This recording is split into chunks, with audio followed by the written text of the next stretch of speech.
Bapak Ibu Saudara, kita bisa lihat banyak fenomena di kekristenan. Kita nggak usah ngomong dunia deh, tapi bicara dulu lingkup gereja. Di antara gereja sendiri itu sudah banyak yang terjadi. Di dunia kita tahu banyak fenomena yang dialami oleh hamba-hamba Tuhan, oleh gereja-gereja Tuhan. Kita tidak sedang membicarakan kejatuhan mereka. Kita tidak sedang konsentrasi kepada kelemahan apa ya. Tapi kita mesti tahu Bapak Ibu, ketika terjadi sebuah kejatuhan atau tenggelamnya sebuah gereja di dalam panggilan Tuhan, itu artinya satu anggota tubuh Kristus itu sudah gak berfungsi. Seperti kita bayangkan, hidup kita itu adalah tubuh ini dilengkapi dengan banyak anggota kata firman Allah. Ketika ada satu anggota yang sakit, sebenarnya yang sakit itu seluruh tubuh. Betul? Lihatnya jangan cuma gini, oh itu gereja itu kok. Oh kita gak boleh melihat seperti itu. Saya minta tolong soundman, tolong dikecilkan di monitor saya agak terlalu kencang ya. Jadi kita nggak boleh lihat, oh itu yang terjadi di sana kok. Ya udah terserah dia. Kita harus lihat satu hal bahwa ketika ada sebuah gereja demi gereja yang mengalami sesuatu yang tidak baik, itu artinya gereja kita juga harusnya berkaca dan merasakan kesakitan yang bersamaan. Di saat yang sama di mana mereka mengalami fenomena-fenomena yang gak baik. Saya ambil contoh deh. Sedih loh ketika melihat fakta bahwa di Eropa banyak gereja-gereja mulai dijual. Gereja Eropa itu adalah gereja awal mula. Ketika pekerjaan Tuhan dinyatakan melalui rasul-rasul mulai berkembang dari Asia kecil sampai ke Eropa. Turki naik ke atas ke Eropa, ke kota-kota besar di sana, Roma dan lain sebagainya. Murid-murid rasul-rasul itu mengembangkan pelayanan di sana. Gereja-gereja awal itu didirikan di situ. Tetapi sedih sekali kita melihat dialihfungsikan menjadi pub, dialihfungsikan sebagai hotel, dialihfungsikan sebagai restoran, dan lain sebagainya. Ketika saya lihat fenomena itu, waktu saya coba mengamati ini kenapa ya. Ada sebuah kalimat yang datang menghampiri saya dan jelas berkata, sebelum gedung gereja itu beralih fungsi, sudah terjadi peralihan fungsi di dalam pelaksanaan gereja itu. Ngerti bedanya? Gedungnya beralih fungsi jadi pub. Gedungnya beralih fungsi menjadi restoran atau hotel. Tapi sebelum beralih fungsi secara tempat, mereka sudah mengalami peralihan fungsi di dalam pelaksanaan. Ini yang gak boleh terjadi di antara kita. Kenapa nanti saya akan bahas lebih lanjut di ibadah kedua, jangan berubah panggilan. Orang terima panggilan itu baik. Tetapi orang mengerjakan panggilan sampai akhir dengan setia, itu adalah PR kita seumur hidup, amin. Firman Allah katakan, akankah engkau mengakhiri semua dengan daging? Kalau engkau bisa memulai dengan roh, mari kita menjalani hari ini dan juga nantinya bisa mengakhiri dengan atau di dalam roh. Saya enggak menyoroti, ini memang karena gereja Eropa mengalami kesalahan pemimpinnya salah. Saya enggak berusaha menilai hal tersebut. Tapi yang saya tahu bahwa gereja pasti mengalami masa-masa sulit. Ketika mereka mengalami perubahan pelaksanaan, perubahan praktek di dalamnya, pasti didahului dengan mengalami masa-masa sulit. Masa-masa yang gak gampang. Dan itu terjadi atas semua gereja. Kenapa kok gereja Tuhan diizinkan mengalami masa-masa sulit? Karena dari sana akan terlihat kualitas gereja yang sesungguhnya. Tapi apapun itu, seandainya memang diizinkan masa-masa sulit terjadi, keputusan untuk tetap ada pada panggilan haruslah menjadi pilihan utama. Saya ulang. Saat gereja diizinkan masuk masa-masa sulit, keputusan untuk tetap ada di dalam panggilan Tuhan haruslah tetap menjadi pilihan utama. Kita akan coba ambil contoh satu gereja dulu di Wahyu 2. Beberapa poin yang saya mau bagikan adalah iman gereja atau iman jemaat digoncang melalui kebutuhan. Garis bawahi kata kebutuhan. Saya akan jelaskan kebutuhan apa. Saya ulang, poin-poin yang saya mau bagikan ada 3 poin. Iman jemaat atau iman gereja yang digoncang melalui kebutuhan. Wahyu 2 ayat 8 sampai 11. Dan tuliskanlah kepada malaikat jemaat di Smyrna. Inilah firman dari yang awal dan yang akhir, yang telah mati dan hidup kembali. Aku tahu kesusahanmu dan kemiskinanmu, namun engkau kaya, dan fitnah mereka yang menyebut dirinya orang Yahudi, tetapi yang sebenarnya tidak demikian. Sebaliknya, mereka adalah jemaah iblis. Jangan takut terhadap apa yang harus engkau derita. Sesungguhnya, iblis akan melemparkan beberapa orang dari antaramu ke dalam penjara, supaya kamu dicobai dan kamu akan beroleh kesusahan selama 10 hari. Hendaklah engkau setia sampai mati, dan aku akan mengaruniakan kepadamu mahkota kehidupan. Siapa bertelinga, hendaklah ia mendengarkan apa yang dikatakan Roh kepada jemaat. Barang siapa menang, ia tidak akan menderita apa-apa oleh kematian yang kedua. Jadi, saya katakan iman gereja atau iman jemaat Tuhan digoncang melalui kebutuhan. Bukan lagi keinginan. Di saat-saat terakhir yang bisa membuat seseorang tertarik untuk melepaskan Tuhan, meninggalkan panggilan. Itu bukan keinginan. Karena orang makin dewasa, gak akan tertarik dengan keinginan. Tapi kalau sudah bicara kebutuhan, biasanya orang itu akan mulai berpikir 2 kali. Hati-hati makanya. Iblis itu akan menyerang pada hal yang paling dasar atau yang paling pokok. Yang pertama, kebutuhan akan apa? Yang akan digoncang. Kebutuhan akan uang dan pekerjaan. Dikatakan di sana, di ayat 8, dan tuliskanlah kepada malaikat jemaat di Smyrna. Saya sudah pernah jelaskan ya, malaikat jemaat ini bukanlah malaikat.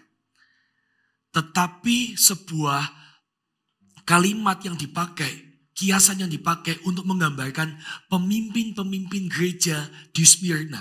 Jadi kita tahu di hadapan Tuhan, pemimpin-pemimpin gereja itu seperti malaikat untuk gerejanya. Bukan disembah, bukan diagungkan, bukan diidolakan seperti malaikat. Maka malaikat juga gak terima penyembahan, gak perlu diidolakan. Tapi seperti Tuhan mengutus malaikatnya memimpin gereja, demikianlah sebenarnya pemimpin-pemimpin atas kehidupan kita. Termasuk pemimpin-pemimpin CG Anda. Itu seperti Tuhan meletakkan setiap CG ada malaikat-malaikatnya di situ. Untuk berjaga-jaga. Sebab firman Allah berkata, pemimpin tugasnya berjaga-jaga untuk orang yang dipimpin. Oke, saya lanjutkan. Inilah firman dari yang awal dan yang akhir, yaitu Tuhan yang telah mati dan hidup kembali. Aku tahu kesusahanmu dan kemiskinanmu. Dikatakan kesusahan dan kemiskinan. Anak-anak Tuhan yang hidup di gereja Smyrna ini hidup dalam penganiayaan dan kemiskinan. Smyrna itu adalah kota yang maju, kota dagang, kota transit, kota yang kaya raya di zaman itu. Gereja ini sudah berdiri sejak 100-an setelah Masehi. Jadi setelah Yesus mati dan bangkit, itu pergerakan kerohanian dan revival terjadi sampai ke daerah sana. Dan disitulah mulai terjadi banyak anak-anak Tuhan yang berkembang, menginjil, dan gereja-gereja mulai didirikan. Namun, kota yang kaya ini ternyata tidak menyambut baik adanya gereja Tuhan. Ada di situ. Yang membuat terjadi kesusahan adalah mereka mengalami pengasingan. Maksudnya pengasingan itu ini loh. Penganiayaan secara ekonomi. Loh, apa maksudnya penganiayaan secara ekonomi? Dengan jalan seperti ini pemerintah menekan gereja-gereja. Semua orang yang berdagang, Semua orang yang bertransaksi harus mau menyembah kaisarnya lebih dulu. Kalau enggak, Anda tidak akan dapat akses atau surat izin usahanya. Jadi hari itu pilihan untuk berbisnis sangat susah. Mau berkembang sangat ditekan. Kalau memang kamu mau punya bisnis, letakkan Tuhanmu, sembah dulu kaisarnya. Makanya di gereja yang miskin, pengusaha-pengusahanya jadi melarat, jadi gak bisa berkembang.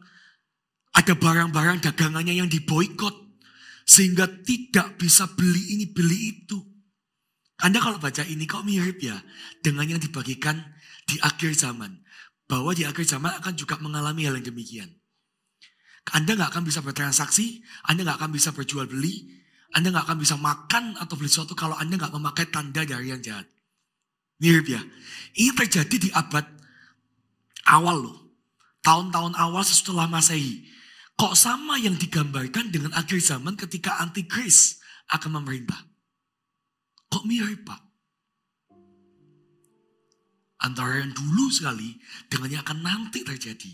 Ada kemiripan. Karena sama-sama hal ini dilakukan oleh setan. Karena pekerjaan setan akan selalu mirip di situ. Untuk menganiaya gereja-gereja atau jemaat-jemaat Tuhan. Makanya gak ada yang baru kata firman Allah di bawah kolong langit ini gak ada yang baru. Yang dulu sudah dilakukan akan dilakukan. Sebelum nanti akhir zaman mengalami penganiayaan. Tahukah bahwa di zaman dulu salah satu gereja Tuhan, partner kita mengalami penganiayaan di dalam ekonomi, di dalam keuangan.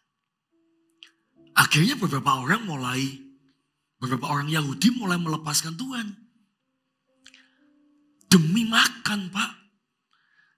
Demi anak-anakku. Berbagai macam alasan. Memang saya menyadari kebutuhan itu tentu tidak gampang. Saya makanya bilang, bukan bicara lagi di level keinginan loh. Tapi ini kebutuhan. Tapi kan harus tahu. Kebutuhan yang kita lihat di muka bumi ini tidak pernah sebanding dengan kekekalan yang akan kita terima nanti bersama-sama dengan Tuhan. Uang, kita gak munafik lah. Semua orang butuh uang. Bahkan gereja butuh uang untuk bisa ada pengelolaan operasional yang baik. Betul? Semua. Tapi saya boleh katakan, Anda boleh bilang ini klise atau munafik lah. Terserah. Tapi ini yang saya menjadi prinsip kami. Uang itu memang dibutuhkan untuk pengelolaan. Tapi tahukah, pergerakan Tuhan, uang itu bukan segalanya. Ada uang kalau nggak ada Tuhan di dalamnya, tetap akan mati. Ada uang kalau Tuhan nggak izinkan ada pergerakan, nggak akan terjadi. Tuhanlah baru segalanya. Uang itu diberikan supaya di dalam operasionalnya bisa berjalan, runningnya itu loh lebih enak, lebih baik. Kalau ada tantangan yang berhubungan dengan uang atau pekerjaan, coba lihatlah. Gereja Smyrna bertahan untuk tidak melepaskan. Makanya kata firman Allah di Wahyu 2, dikatakan di bagian akhir, mereka tetap setia. Setialah, setialah. Hendaklah engkau setia sampai mati. Tuhan bilang, hendaklah engkau setia sampai mati. Bertahanlah. Lu kok Tuhan gak ngasih pertolongan Pak? Lu kok Tuhan tidak kasih jalan keluar yang lain Pak? Kadang kita gak tahu maksudnya apa. Tapi gereja yang di Smyrna ini menjadi sebuah gereja yang menginspirasi gereja-gereja Tuhan hari ini. Bahwa kekurangan atau kebutuhan akan uang dan pekerjaan tidak boleh pernah menggantikan Tuhan kita. Amin. Anda boleh punya pekerjaan, harus malahan Paulus menasehati yang gak kerja gak usah makan. Orang Kristen jangan jadi batu sandungan. Gak kerja, tapi kemana-mana ikut minta makan. Gak boleh. Bekerjalah, supaya justru engkau bisa memberkati orang lain. Amin. Jangan jadi batu sandungan, jadilah berkat. Tapi Tapi seandainya diizinkan kondisi Anda mengalami kelemahan di dalam uang dan pekerjaan. Yang pertama, jangan salahkan Tuhan. Kedua, jangan tinggalkan Tuhan. Dengan sikap yang benar, percayalah Tuhan sedang melakukan sesuatu untuk kehidupan kita. Keluarga kami diizinkan mengalami kesusahan beberapa kali. 2 tahun awal tahun 2000, keluarga kami mengalami kesusahan, jatuh betul keuangan keluarga kami. Kala itu mama saya mengalami sakit yang cukup parah. Ternyata setelah tindakan tidak berhenti di situ. Ada malpraktek, ada kesalahan sampai berujung kepada tindakan demi tindakan sampai bertahun-tahun. Hari itu, papa menjual semua aset. Yang ditinggal cuma 2. Rumah yang bersama-sama dengan tokonya mama dan gudang serta pabriknya papa. Ditinggal. Tetap supaya tetap bisa kerja. Tapi semua aset, mobil, aset, semua beberapa yang memang papa punya, bahkan mobil-mobil untuk kerja pun semua dijual. Papa bilang gini sama anak-anaknya, kecuali adik saya masih kecil, waktu itu saya masih SMA. Papa bilang seperti ini, gak apa-apa, kita jual semuanya dulu buat mama. Mobil, aset, kita bisa cari, Tuhan bisa berkati kita lagi. Mama cuma ada satu buat kita. Kita berjuang yuk buat mama. Jadi papa sedang ngasih pengertian ke anak-anaknya. Kami mengalami masa-masa sulit. Tapi hari itu puji Tuhan. Di masa-masa itu justru kita larinya tuh mendekatnya sama Tuhan. Kalau ada sesuatu, berlarilah. Tapi mendekat bukan menjauh ke Tuhan. Kami tuh gak bisa apa-apa, betul-betul cuman Tuhan ya apa, barang-barang di tokonya mama itu sampai habis. Orang mau beli apa gak ada. Karena gak sanggup untuk datangkan supplier lagi. Karena mamanya toko grosier. Jadi kalau orang ambil pasti banyak. Nah barang kami mau dibeli, ada orang beli itu gak mencukupi kuantitasnya. Mau beli lagi gak ada duit. Bingung, mau berkembang susah. Mau diem aja, masa ya mau again terus. Kita cuma bilang, apa yang kita alami di hadapan Tuhan. Tahu kok Bapak Ibu, seminggu aja kita mengalami itu, tiba-tiba minggu depannya, kaget bukan main. Puluhan orang itu datang ke toko kami bersamaan. Setiap hari, cari barang. Kami mau beli sini, kami beli sini, kami mau beli sini. Kami bingung kan, ini siapa? Mereka dari mana? Terus bilang, udahlah aku taruh uang dulu, belikan buat aku. Jadi kami kan gak ada modal untuk beli barang itu. Mereka kasih uangnya. Udah, tolong belikan, aku beli melalui tokomu aja. Akhirnya kita belikan barang-barang permintaannya, running terus jalan. Selama 3 bulan Bapak Ibu, terjadi seperti itu. Ternyata, tahu gak? Ada satu toko besar di daerah sana. Itu mendadak minggu itu tutup. Keputusan singkatnya, keputusan mendadaknya dia ambil bersama dengan keluarga. Mereka tidak mau melanjutkan bisnis yang sama dengan kami. Mereka berkata, udah kita pensiun aja, tutup. Tutup kan? Semua dia punya pelanggan ke kami. Setelah 3 bulan kita running dan pulih, bahkan dalam waktu 3 bulan.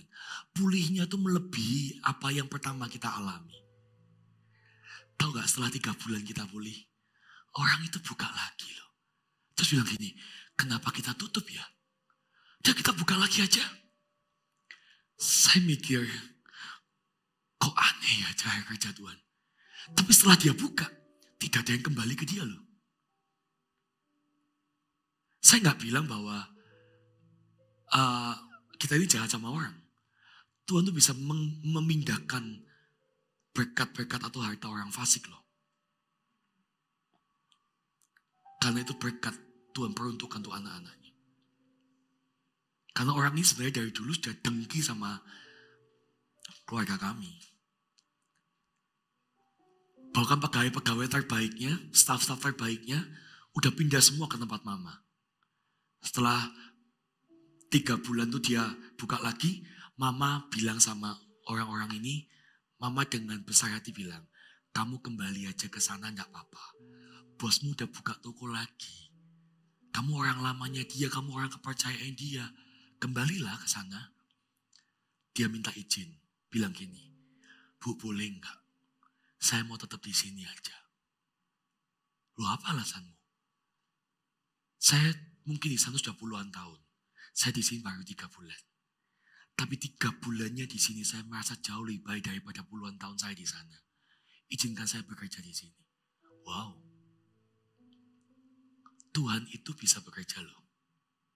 Di masa-masa terendah kita, jangan lari atau menjauhi atau bahkan meninggalkan Tuhan ya.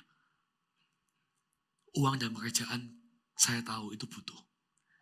Tapi bukan berarti karena kebutuhan kita tinggalkan yang utama. Semakin Anda punya masalah, semakin Anda harus pegangan erat sama Tuhan. Jangan dilepas.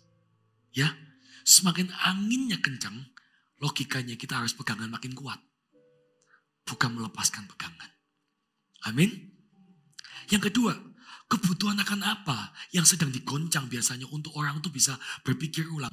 Kebutuhan atas atau akan komunitas. Kebutuhan akan komunitas atau relationship, hubungan. Kebutuhan akan teman, kebutuhan akan kolega, kebutuhan akan dijawab sosial, kehidupan sosialnya dia. Beberapa orang mulai meninggalkan Tuhan karena apa? Merasa nggak punya teman, ditinggalkan, dipojokkan, kemudian dibully dan lain sebagainya. Dikatakan di ayat 9. Dan fitnah mereka yang menyebut dirinya orang Yahudi, tetapi yang sebenarnya tidak demikian. Sebaliknya mereka adalah jemaah iblis. Saya jelaskan dulu. Di saat dikatakan mereka menyebut dirinya orang Yahudi. Ini adalah kumpulan orang-orang Yahudi yang tidak mengikut Tuhan dengan sungguh-sungguh. Mereka jual iman mereka, saya katakan tadi, demi bisa hidup. Dan mereka berdiri saat itu untuk memusuhi gereja Tuhan. Jadi setelah mereka tinggalkan Tuhan, mereka jadi kaya, mereka diterima oleh masyarakat. Kemudian mereka berdiri berseberangan dengan teman-teman lamanya. Dan mulai menjauhi, memfitnah, menjatuhkan. Dan selalu anti dengan gereja sejak saat itu. Jangan heran Bapak Ibu jika gereja mendapat perlawanan yang demikian. Dimusuhi, difitnah, diviralkan. Zaman ini kan kata-katanya itu. Anda harus ingat satu hal. Selama Anda tetap hidup dalam pusat kehendak Tuhan, gereja akan tetap dipakai Tuhan. Intinya gini loh. Anda lebih dikuasai oleh kebenaran firman Allah atau dikuasai oleh suara-suara yang di luar Anda. Loh bagaimana Pak, bagaimana Pastor, supaya kita ini bisa lebih mendengarkan firman Allah daripada suara-suara lain di luaran sana. Mana yang lebih kau dengarkan? Lebih banyak kau mendengar hal-hal seperti apa dalam hidupmu? Firman Allah katakan iman timbul dari pendengaran akan firman Tuhan. Kenapa kita gak bisa punya iman untuk bangkit, untuk percaya, untuk berjalan di dalam Tuhan? Karena yang engkau dengarkan adalah fakta di luaran sana. Fakta itu gak salah, fakta itu benar. Tetapi tidak semua fakta perlu mendominasi hati kita. Contoh nih, Anda setiap hari baca berita kriminalitas. Itu fakta gak? Fakta. Dunia kok makin rusak, itu fakta gak? Fakta. Terjadi sana sini. Tapi setiap hari Anda konsumsi itu. Anda kurangi baca firman. Hidup Anda pelan-pelan akan jadi orang yang paranoid. Parno, ketakutan. Dikit-dikit khawatir, takut, jangan. Loh, firman Tuhan gak menjadikan Anda lengah. Enggak. Anda tetap harus berjaga-jaga. Tapi firman Allah menjadikan Anda beriman. Anda tahu bahwa ada Allah yang pegang kendali hidupku. Bagianku adalah berjaga-jaga. Bagian Tuhan itu menjaga dan melindungi aku. Kita gak akan takut sebab Tuhan beserta. Firman Allah katakan di Mazmur 23. Aku adalah gembala yang baik. Yang terus bisa menjaga dan menyertaimu. Sekalipun dalam lembah kekelaman. Gadaku dan tongkatku akan selalu ada untukmu. Kenapa kita bisa kuat menghadapi hari depan, hari esok yang belum kita lihat, kita nggak perlu takut. Karena ada firman Allah. Karena ada iman di situ. Pada waktu kita ngalami kayak gini, tenang. Udahlah. Kita tuh tidak bisa pernah mengatur orang lain ngomong apa tentang kita. Yang bisa kita atur adalah hati dan respon kita. Amin. Belajar aja dari gembala sidang kita. GMS ini gereja yang terus, puji Tuhan terus bertumbuh, makin bertumbuh, doakan terus sampai nanti Tuhan datang, gereja ini didapati setia dan murni di hadapan Tuhan. Amin. Tapi itu juga tidak luput dari penganiayaan poin kedua. Ada yang gak suka, ada yang mencela, ada yang mencerca, ada juga yang membela, ada juga. Ada yang mencintai, ada yang benci, juga ada. Makanya saya bilang kepada para jemaat, terutama para pemimpin di tempat ini.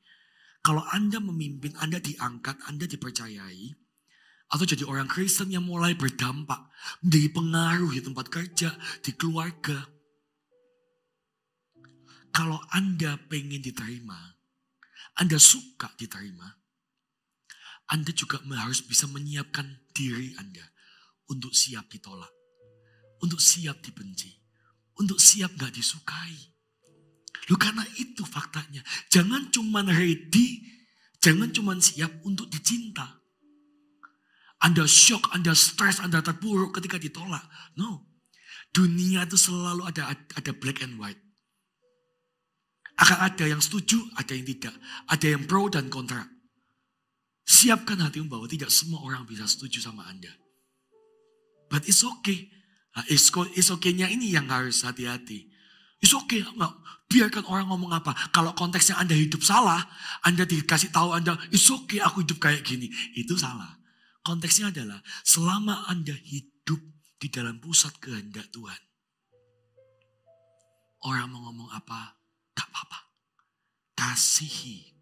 Yesus katakan kasihi musuhmu dan berdoalah buat mereka. Amin. Amin. Dengan jalan kayak gitu, Anda akan terus menjadi gereja yang dipakai Tuhan. Oke? Yang ketiga, kebutuhan apa yang akan digoncang? Kebutuhan rasa aman. Yang pertama, kebutuhan akan uang dan pekerjaan. Yang kedua, kebutuhan akan komunitas atau relationship. Yang ketiga, kebutuhan akan rasa aman. Ayat 10. Kita baca sama-sama yuk. 1, 2, 3. Jangan takut terhadap apa yang harus engkau derita. Sesungguhnya iblis akan melemparkan beberapa orang dari antaramu ke dalam penjara. Supaya kamu dicobai. Dan kamu akan beroleh kesusahan selama 10 hari. Hendaklah engkau setia sampai mati. Aku akan mengaruniakan kepadamu mahkota kehidupan. Selama 10 hari dikatakan akan diserahkan dan akan beroleh kesakitan atau kesusahan. 10 hari ini dapat diartikan secara literal, yaitu memang betul-betul 10 hari, cuman 10 hari ini. Tapi juga dapat berarti kiasan. Anda tahu ya, kitab Wahyu ini banyak kata-kata simbol. Kata-kata kiasan atau simbol yang dipakai untuk menggambarkan keadaan yang sesungguhnya itu nggak ditulis dengan literal. Jadi ada arti di baliknya. Jadi ini memang bisa jadi betul-betul cuma 10 hari. Atau, waktu saya selidiki sejarahnya, gereja Smyrna ini bisa juga 10 masa pemerintahan raja-raja. Ternyata gereja Smyrna ini gereja yang mengalami penganiayaan. Tapi gereja yang berdiri paling lama. Oh wow. Jadi gereja yang berdiri di dalam pemerintahan 10 raja. Jadi raja sampai berganti 10 kali. Gereja ini masih berdiri. Walaupun di tengah-tengah penganiayaan, walaupun di tengah-tengah kemiskinan, gak boleh kerja, ditekan sana sini. Gereja ini bertahan sampai 10 masa pemerintahan raja-raja yang berbeda. Saya tulis di sini dari tahun 100 sampai tahun 312. 212 tahun. Itu enggak sebentar loh. Udah ganti berapa generasi. Dari papa, anak, cucu, mungkin generasi keempat. Gereja ini berdiri di situ. Gereja yang tersakiti ternyata menjadi gereja yang bertahan paling lama. Aneh ya. Sebaliknya gereja yang aman, nyaman, malah kok cepat tumbang. Malah cepat tutup. Malah cepat jatuh. Benar ternyata sebuah fakta atau kalimat yang mengatakan tempaan membuat kita makin murni dan makin kuat. Ingat gak perumpamaan yang sering sampai saya itu mau cerita itu sampai seberapa kali saya cerita itu. Tentang ikan-ikan yang dibawa oleh penangkap ikan. Pada waktu dia mau dijual ke tempat pengepul untuk restoran-restoran di Jepang. Pernah dengar itu? Siapa yang sudah pernah dengar cerita saya? Kok dikit ya? Anda ini belum pernah dengar atau lupa? Siapa yang pernah dengar contoh tentang ikan yang saya ceritakan? Ikan. Sing mana ya Pak ya? Bapak pernah ngomong ikan, tapi ikan yang dimasak kemarin dulu Pak. Beda itu ya. Oke, saya jelaskan singkat aja. Di Jepang itu kan suka makan ikan fresh. Orang Jepang itu pintar loh, bisa bedain mana ikan yang fresh dan mana yang tidak. Betul? Kita tuh gak bisa bedain ini fresh atau enggak. Yang penting bumbunya enak, panjen enak, sedep ini enak Pak gitu ya. Tapi orang yang suka makan ikan bisa bedakan. Ini fresh atau sudah dibekukan atau sudah lama. Paham ya? Nah Jepang tuh paling tahu. Karena mereka kebiasaan makan ikan fresh. Sashimi dan lain sebagainya.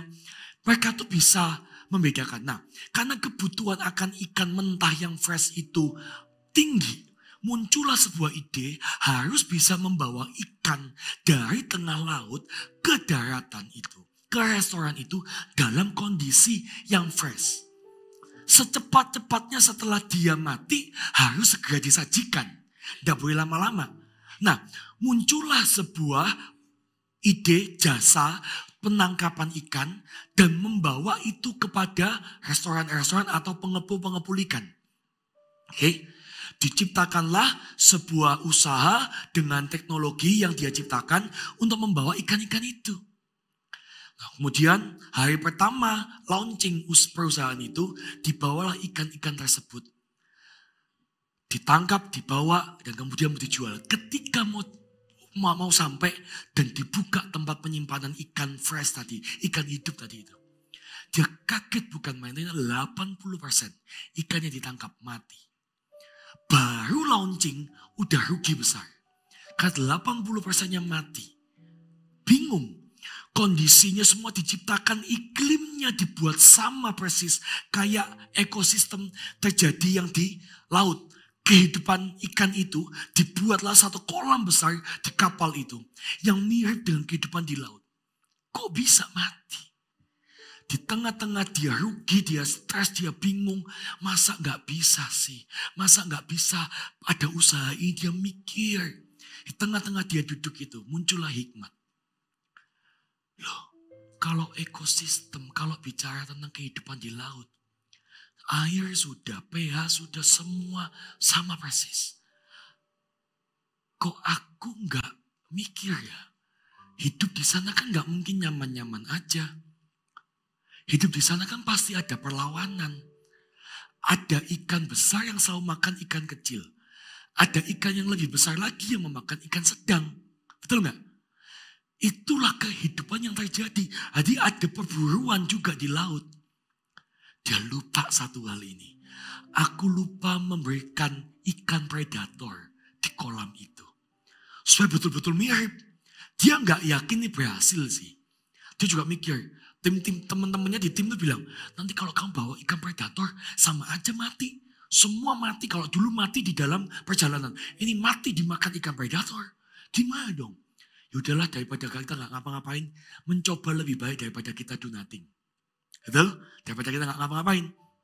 Cobalah diberikan ikan hiu-hiu kecil di tempat penyimpanan sepanjang di bawah itu. Nah, waktu sampai ke tempat penjualan, dia kaget bukan main. Ayahnya nebak apa? Mati semua Pak. Enggak Bapak Ibu. Ternyata yang mati itu cuma 20%. Itu pun mati karena dimakan oleh ikan predator. Loh kok bisa 80% tetap hidup? Mereka tetap hidup karena mereka mempertahankan hidup. Karena mereka terus dikejar oleh ikan predator. Mereka nggak lengah. Mereka terus ada di dalam tekanan itu. Mereka berusaha untuk meloloskan diri. Kehidupan terus terjadi sepanjang perjalanan. Dari sini kita bisa ambil poin yang baik. Apa itu? Ternyata tekanan itu nggak pernah membuat manusia atau makhluk hidup mati. Tapi membuat kita terus bertahan menjadi pribadi yang lebih baik. So siapa ya hari ini yang bersyukur kalau kita mengalami tekanan atau mengalami masalah. Tuhan itu baik, mengizinkan itu terjadi. Supaya kita menjadi pribadi dengan kualitas yang lebih baik. Kalau enggak, percayalah malah cepat mati. Gereja ingin membuktikan di dalam tekanan, kesusahan, ratusan tahun mereka bertahan. Kok bisa? Karena justru mereka melatih iman, melatih pengharapan, melatih kepercayaan mereka sama Tuhan. Makin menjadi-jadi. Tetaplah jadi gereja yang beriman Bapak Ibu. Jangan berakhir jadi gereja yang tanpa Tuhan dan cuma tinggal gedung gereja. Amin. Saya ambil contoh deh Samarinda. GMS Samarinda ini mengalami masa-masa yang gak sebentar dan gak gampang. Beberapa orang yang baru mungkin gak tahu. Samarinda ini berapa kali ganti kepemimpinan.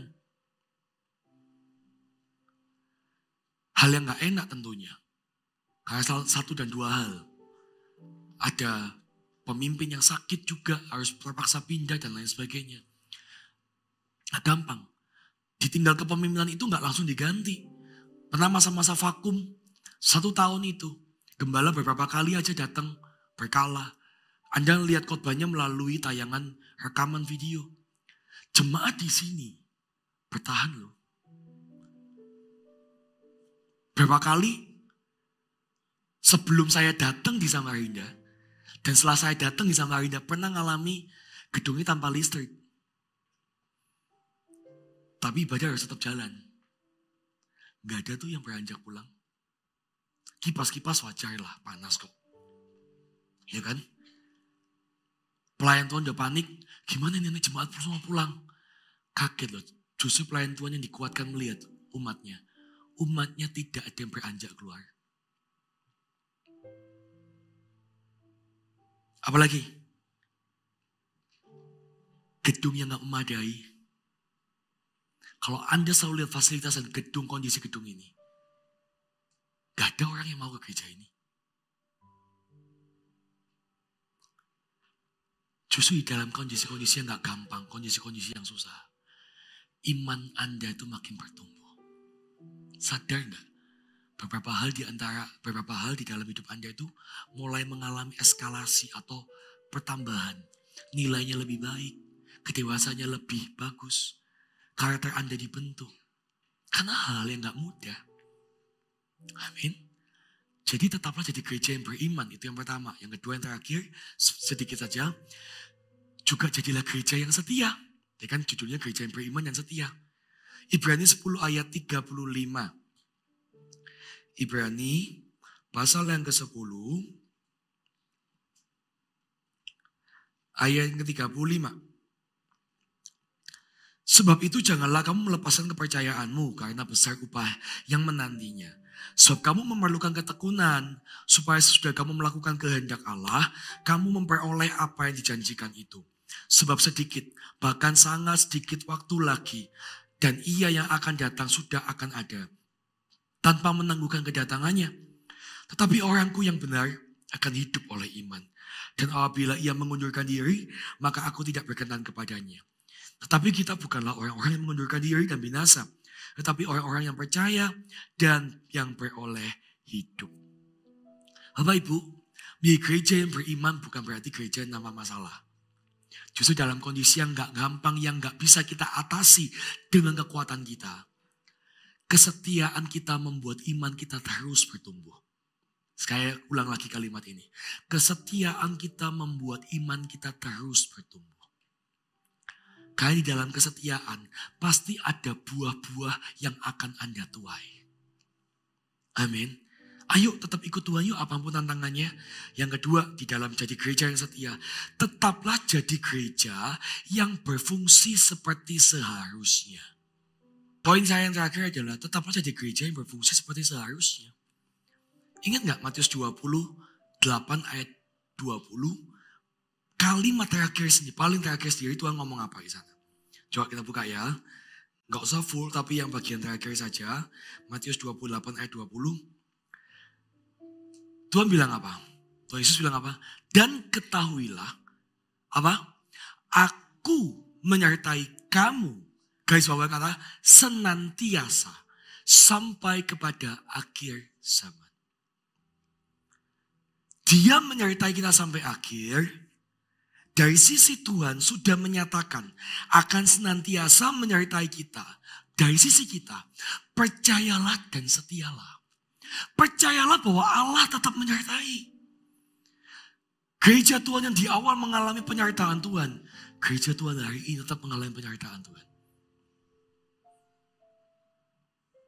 Kenapa saya gak takut memimpin gereja ini? Bukan karena saya merasa mampu Bapak Ibu. Saya gak tahu nanti kepercayaan seperti apa yang Tuhan bakal berikan kepada kami. Tapi saya tahu satu hal. Dia sudah berjanji akan menyertai. Di mana ada visi selalu ada provisi. Di mana ada visi selalu ada penyediaan Tuhan di situ. Dan yang kedua, bagian kita setialah. Udah percaya, ditambah setia. Jangan berhenti di tengah jalan. Selesaikan pertandingan kita sampai akhir. Inspirasi kita siapa? Saya minta tim PAW boleh ke atas. Inspirasi kita siapa Bapak Ibu? Yesus. Di dalam perjalanannya dia memikul kayu salib. Gak pernah keluar dari mulut atau suara dia. Sudah, aku tak berhenti sini aja. Dia bisa minta tolong malaikat saat itu melepaskan semuanya. Dia bisa dengan kuasanya membebaskan dirinya dari semua kesakitannya. Dia bisa. Tapi dia pilih sampai terakhir dia bilang apa? Sudah selesai. Setialah. Ibrani mengatakan, sebab kita bukanlah orang-orang yang mengundurkan diri dan binasa, tapi orang yang setia. Amin. Ayo apapun kebutuhan yang sedang digoncang, uang, pekerjaan, rasa aman, pertemanan, komunitas, pegang Tuhan. Tuhan akan gantikan semuanya. Amin. Tuhan akan jawab itu. Dia Allah yang menyertai kita. Saya undang bagi berdiri sama-sama. Hari-hari ini saya nggak tahu apa saja yang sedang menggoncang hidup Anda. Beberapa orang di antara Anda mungkin mengalami ini. Mungkin nggak sampai siksaan fisik, tapi batin, kebutuhan, dilema hari ini besar. Bagaimana ya? Kalau aku nggak sekarang, nanti nggak ada kesempatan lagi untuk aku punya pasangan hidup mungkin, untuk pekerjaan mungkin. Tapi resikonya atau harga yang saya bayar mesti main-main di area abu-abu. Gimana ya? Kalau kebutuhanmu sudah digoncang, lihatlah sebentar lagi Tuhan sedang menyatakan mujizatnya atasmu. Jangan lepaskan apa yang ada padamu. Kata firman Allah, peganglah sampai akhir. Mari kita datang ke Tuhan.